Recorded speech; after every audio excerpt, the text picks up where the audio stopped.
try a telephone call. Alberta. I'll never forget when we first hit the airwaves in Canada. Decades ago. Decades. Years.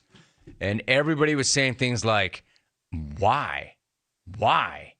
That show will never work in Canada. Why do we have to? Why would he want to? They're not going to listen to Rome in Canada. And yet, here we go. A call from Alberta. Shawn in Alberta. Good to have you, Shawn. How are you? Jim, how are you? Good, dude. How are you? Good. First time, long time, or second time, first time, or however you want to call it. I'm a little nervous, so just bear with me here. I got you. I called you back in 2015 after the Eskimos won the Grey Cup, and I just wanted to say congratulations. And at that time, I said something like, if I ever come to LA, I want to meet you for a cup of coffee or see one of your horses or take a selfie.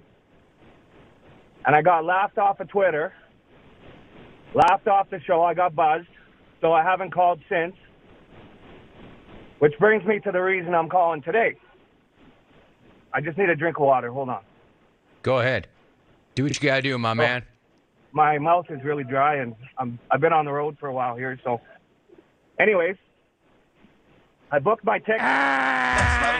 Oh, Shawn. You don't like that call. I don't like that. My man. Not a very All right, good Shawn. Alvin, the guy just said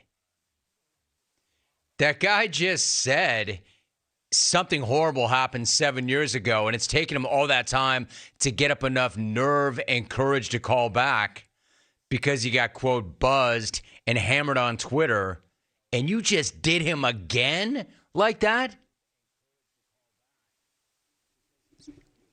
See you in 2029, my man. I feel badly about that. You know, Shawn, I'll tell you why. First of all, Alvin has the authority. Alvin has the autonomy. Alvin made that decision. I'm not passing the buck. I'm just saying he has the authority. If Alvin wants to run a caller, he can run a caller, and apparently he wanted to run you. And he's being very smug about it. Alvin just said, dude, can't imagine why I ran him. Alvin also already found your first call. Now, I was going to say, Shawn, in 2015, I probably could not wait to run you for something like that. But now it's 2022. And I'm a little bit different. I'm evolving. I'm morphing. And I found myself actually going back, thinking about how things were when I was coming up and how I used to do things like that. I would call people that I knew of course, or reach out to people that I knew of and say things like that. Hey, I'm going to be in your neighborhood. Can we have lunch? Or I'm going to be in New York. Can we have a cup of coffee? I've mentioned that before. I used to when I was young and in college and getting out, I used to hit Dan Rather all the time. All the time. I constantly would send letters. I'm going to be in New York. Can we meet? I'm going to be in New York. And by the way, I was never going to be in New York. I'm going to be in New York. Can I come see you? Literally, I thought that'd be a good idea. And finally, one of his assistants said, stop calling us. You can't see Mr. Rather. This guy made this call, Shawn, 7 years ago. Shawn in Alberta. I just want to say, oh, man, it's 7 degrees Fahrenheit in Canada right now. I'm really nervous. I dream about coming to L.A. and sitting down with you for a coffee. Jim, I just want to say one thing. Congratulations to the Edmonton Eskimos for winning the Grey Cup. I know it's not the Super Bowl, but what a hell of a game and what a finish. Just one more thing, Jim. I just want to say that if Denver is done with Peyton, the Dolphins will take him.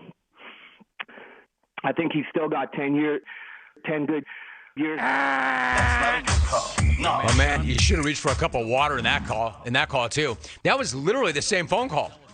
That was the exact same phone call, except he was more confident then than today. You know what, Shawn? Maybe. I'm not saying no. Alvin is saying no. I'm not saying no. Maybe, dude. Maybe. Maybe we could have a cup of coffee. I'm not saying no, my brother. Honestly. Alvin's not going anywhere near you, weirdo. But I'm not saying no. I got you, Shawn. Stand the fight, or I'll see you in 2029. Out.